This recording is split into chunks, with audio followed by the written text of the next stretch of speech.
I'm going to start off with a little story. I was working a couple years ago as an internal consultant at a large European telecom. And I got up one morning to go check my email and found that I didn't have internet. I had a little sign that said, "You haven't paid your bill," which was weird because I worked for the company and didn't get a bill. So I gave them a call, and they put me on hold for an hour, which was nice. And the hold music was supposed to be Grieg's Morning, the Bugs Bunny song, doo, doo, doo, doo, doo. But it wasn't. It was just horrible static, just every once in a while with the song kicking in. For the full hour I was on hold. And I ended up not being able to make the call and went into work, tried a couple more times. The static kept going. And I realized that all 15 million customers who were potentially calling into customer service were having to listen to this horrible static. So I ran into the director of customer service a couple days later and said, your call center's all screwed up. It's playing static constantly. And he said, yeah, I've got a guy looking into that. He's working on it. So he referred me to the guy working on the customer service music. And he emailed me later and he said, Charlie, we started working down the supply chain. We realized it's really hard to upgrade the customer service. The problem is, it's been playing the same cassette tape in a closet in Croydon since 1987. And to replace that whole chain all the way up is going to cost $20 million. We've already spent all of our budget on big data and analytics for the year. So we're looking at it for next year potentially. And he's like, but I came up with a really easy solution. We changed the cassette tape. Works great. So the first thing that I've found in all of this is don't miss the obvious stuff. People get really down into the weeds of the big data, but there's some easy things that you can do first to fix things before you need to go too far. So taking a step back, I work for TripAdvisor. I've been there for about 3 years. I'm curious, could everybody in the room who's used TripAdvisor in recent memory raise your hand? Okay, that's good to see. Now wait, keep them up. Keep it up if you think you could clearly explain what our business model is. 2, 3-ish. That's about what I thought, and I was in the same boat for a while. So we have 48 markets live on TripAdvisor in 28 languages. We are the largest travel website in the world. We have some seasonality, but it's so far going pretty good. We have 350 million unique visitors in the average month, 385 million archived reviews and opinions. In the month of August 2016, we had 3.5 billion page views for the first time, and over 340 million app downloads, which is clearly a lot of data. And we continue to grow that data every month and every year, and there's just so much to manage and so much to do with it.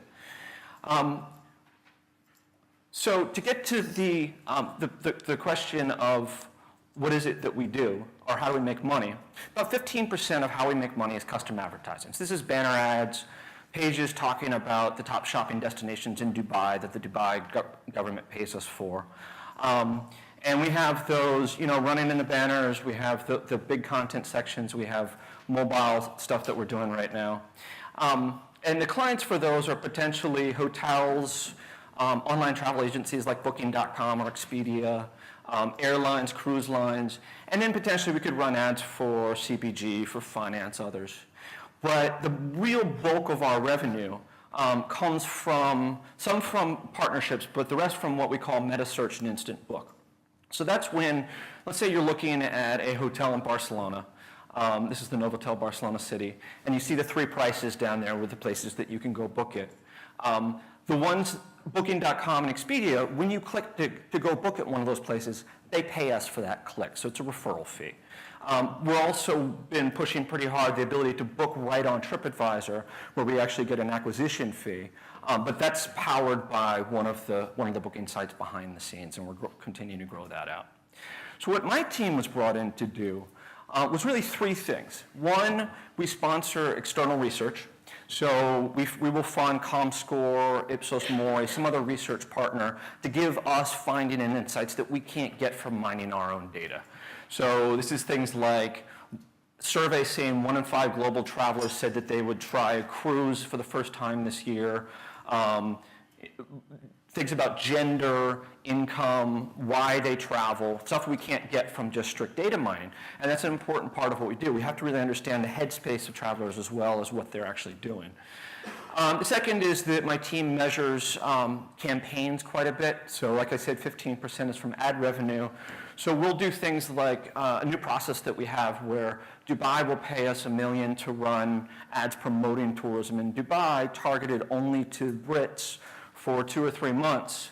And what we can then do using a new process is see, of the people exposed to the ads, how many end up looking at any Dubai content, hotels, restaurants, attractions. And what we're able to find using that new process is that of the people who are not exposed to the data, for 1 month in the UK, there were 80.7 million users, and just about 1% went on to see any Dubai content, right? And that when you break that down, 0.08% viewed restaurants, 0.14 attractions, 0.39 hotels, and then 17% clicked to book any hotel.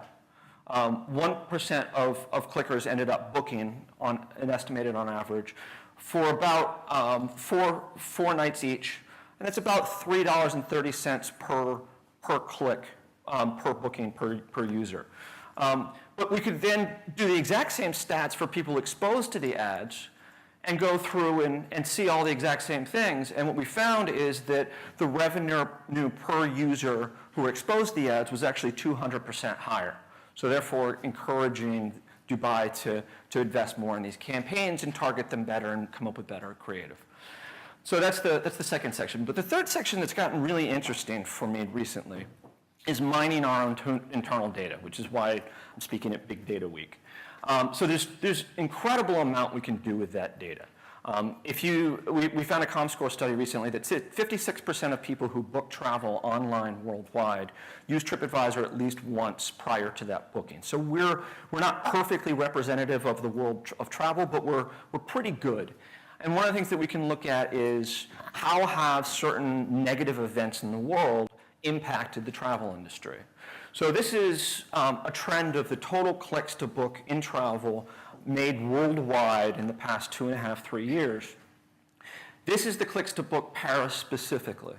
And as you can see, prior to the events of Charlie Hebdo and ISIS, there was some annual growth. It was about 10 to 15%, but Paris is a pretty popular destination already. After the attack on Charlie Hebdo, there was actually a little bit of a spike, meaning that it didn't seem to have much impact overall. However, the November 13th attack, as bad as it was, caused a severe drop that has climbed back since then. But what's interesting is when you divide this out, you find that it's climbed back to completely normal for many countries, and others, it hasn't come back to that same point at all. So that's a worldwide average, but we find that Australians, for example, do not seem to care, and they're going to Paris just as much as they ever were, while the rest of Asia is a little bit more concerned. It's a higher expense for them, and so on. Likewise, Tunisia had some bombings over the past 2 years, but the trends really haven't been affected at all, indicating that people who are interested in going to Tunisia are probably still going to Tunisia. And then the ISIS attack in Sharm el-Sheikh, the airline bombing, caused a pretty severe drop-off that has not gone back up since then, and a lot of the resorts down in Egypt are just continuing to stay empty. So I send out a lot of this data to the company and to the sales team every week, every month, telling them, okay, this particular month, Romania showed a bigger year-over-year growth in destination clicks to view and book than any other country worldwide. When you look at it at the city level, Seoul was the big grower in the past couple months. And then you could start to look at year-over-year growth. This is interest in Japan coming from different countries. The United States is the most interested in Japan. You can break it down by city. And then one of the things I think is pretty cool is when you start looking at competition for destinations. So we can see any users on TripAdvisor in terms of where they are and where they're looking to go, but we can also see the different cities that they checked out in the same visit to the site. So, for example, if you take Americans looking to go to Japan, what's the top other country they look at in the same session? The biggest competitor for Japan to the Americans is the Chinese, followed by Italy, Germany, and France. But the competitive set differs based on the nationality of the user. So everybody has different patterns on what they consider a comparison or a competitive country based on where they live and what they've experienced. And then we can do other things like look at the average nightly rate of a destination. This is for the Bahamas. So you could see that the average nightly room rate has been changing for the past year. But the total room nights sold has likewise been fluctuating, which gives us, if you multiply them together, the total amount of revenue spent in the Bahamas for people who come through TripAdvisor for a 12-month period. It's $18 million. But we find that the Bahamas is actually getting a lower revenue share of total Caribbean spending overall, meaning that they may need to up their game and start doing a better job of attracting tourists. And then we're now building out dashboards that we can give directly to clients. This is First Choice Hotels that shows them not just specific markets, but here's how much people are viewing your particular brand in any given destination worldwide, and here's how you're trending, and maybe you can find some value in that. We can do the same thing for review scores, and then we can also look at things like for Hilton hotels, what % of people who come on TripAdvisor are such brand loyalists that they only look at Hilton and don't look at any other brand. They might look at 5 different Hiltons, but they look at no other hotel. And you can see that for Hilton Garden Inn, only about 20% of people are that brand loyalists. The other 80% are comparison shopping. But 25% are brand loyalists for Hilton standard hotels. So they're a little bit more loyal. Okay, so let's look at who they're comparing against. So we can actually give each brand a profile of who their competitors are using this data. So this is a presentation I did for the CMO of Marriott. Marriott has about 15 different brands from luxury to lower expense. This was for Ritz. And when we looked at what are the top brands that people compare to the Ritz, we find that number 3 is exactly what they thought would be number 1, the Four Seasons. They said, that's our biggest competitor. And we said, oh, really? Actually, your number 2 biggest competitor is Hyatt. And they said, no, Hyatt's a mid-level brand. People would never compare a Hyatt to a Ritz-Carlton. And we said, okay, well, let's just take one example. I know it's terrible to use an anecdote to prove a point, but the Ritz-Carlton in New York City, if you look at it on TripAdvisor, it's a beautiful view of Central Park. If you drill down into the rooms here, it's got great rooms, beautiful lobby. It's ranked number 33 in Manhattan on TripAdvisor, and it's 1,200 euros a night, okay? So now let's look at the Park Hyatt. It's 1 block away. It has the same view. It's got a really nice pool lobby. The rooms are not as nice. They are almost as nice.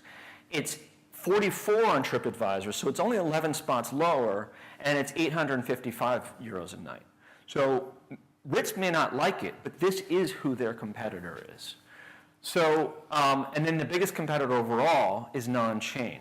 They hadn't seen this quantified before, that boutique and independent hotels are doing a really great job of stealing market share away from the brands. And on the right-hand side, we're showing them of the people that look at you and look at your competitor and click to book one of you, where is that click going? And you can see that 2/3 of the time when people compare them to an independent hotel, they click to book the independent. So this is something they need to start keeping an eye on in each market. So, what we realized is that this data has so much value that's of potential to the clients. Right now, we're just giving it away. And the more that they spend with us, of course, the more attention we're going to pay to them. But is there an additional potential revenue stream from making this data available to our clients? Charging them directly doesn't feel that great right away, but maybe encouraging them to spend more by unlocking more and more of this data is something that we're looking at very strongly at right now. And that would definitely hold true for any of these lines of business that we talked about before, but what about hotels non-marketing? If Hilton was trying to build out a brand new luxury brand in Asia, could they use this data to figure out if that makes sense and where to put those hotels? Potentially. Could investment banks or consultancies use this? We're talking to them right now about how they might be able to use this kind of data to help unlock some of their clients' issues. So then the issue is, okay, let's say that we do potentially want to deliver that data. What does that data look like? Is it just raw? We just open up the floodgates and give them all the data that they want?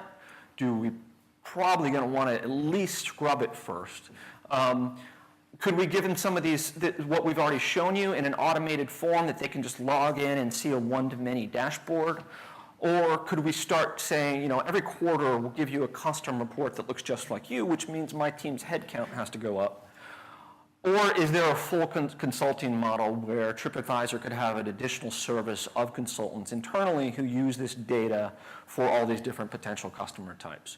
And you know what, the answer is probably a combination of all these things based on customer need.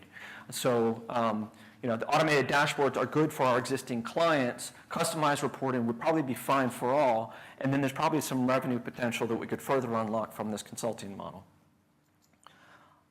That's all I had.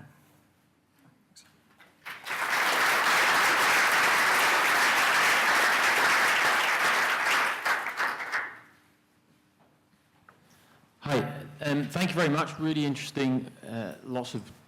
Learned a lot from the information you provided. One of the things I find interesting is when you talk about customers, and I understand why you do it, but when you talk about customers, you don't talk about the 350 million users that you have every month. So, and I get it because the list of potential clients are the ones who are paying you, but how does TripAdvisor see the 350 million users that you have a month? If they're not customers, what are they? They are absolutely customers. They're just not my customers. I'm the Customer Insights Group, which I report to the Chief Revenue Officer. And we don't make money from consumers. We make money from the partners that I've gone through. But we wouldn't be able to do anything without the 350 million, which is why about half of our company is engineers who do not report into my boss's line. They're fully dedicated up through the head of product, the CEO, and their remit is 100% repeat visits, customer satisfaction from the user point of view without having to worry about revenue. Understood, thanks. Yep.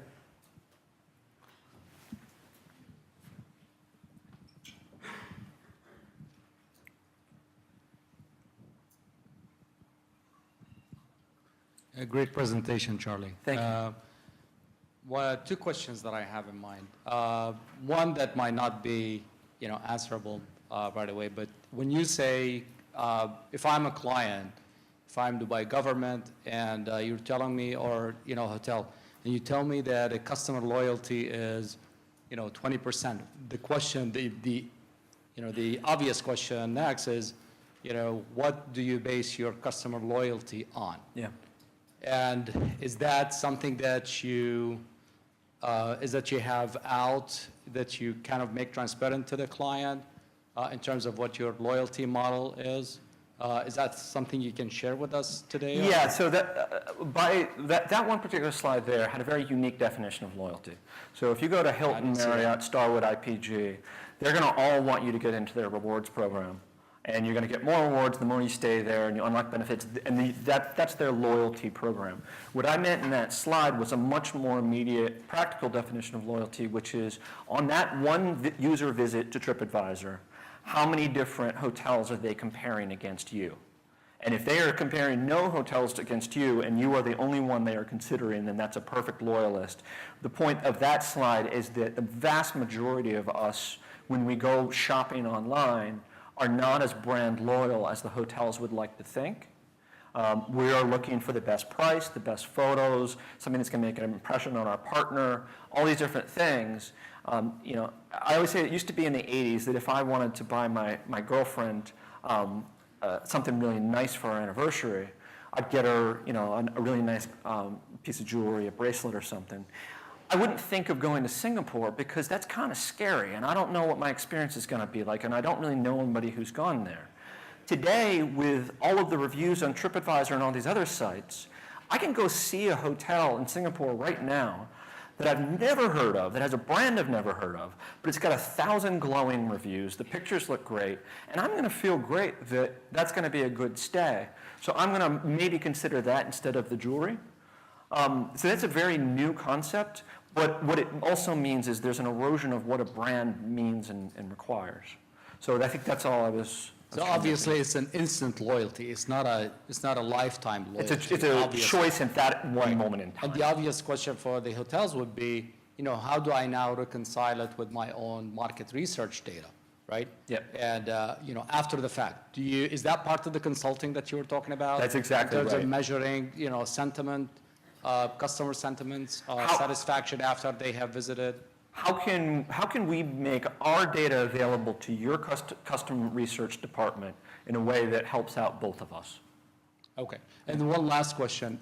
If I'm a data analytics consultancy firm, how accessible some of the data are on TripAdvisors in terms of doing our own consulting? Drop me an email and we'll figure that out. Okay, I will. Thank you. How are we doing for time? All right, 3 minutes? Okay. Right here? When you run ad campaigns, typically you look at two metrics, right? The click-through rates and the conversion rates. Click-through rates being the number of clicks to the eyeball views, and conversion being number of people who actually made a purchase to the number of people clicked. Which metric is more important to you, and what are the steps you take to actually make people who click finish a purchase? Yeah, so it's a fallacy that we use click-through rates. We don't use click-through rates at all. We basically look at it like if you are watching your favorite football program, how often do you click on the signs in the background of the stadium? You don't. And if you were to ask anybody or think about yourself, how often do you ever click on a banner? I don't think I've ever clicked on one. But what is a lot more important is the impression that it leaves behind, consciously or subconsciously. And what we're able to do, which is actually pretty easy, is everybody keeps talking here about A/B test. You have to A/B test it. And what the technology allows you to do now is every user who comes in the site, you can put in one or any number of audience groups. So you can have audience A set up to only see Dubai ads across the site. B, they don't ever get to see it. And then you can compare how many of people in both of those groups end up reaching Dubai content, clicking and booking, and then you can see the lift, and then you can measure the additional conversions. Or if it's a hotel, you can put a tag on their site and see how many people from both groups reach that site and then book that hotel. Okay. Yep.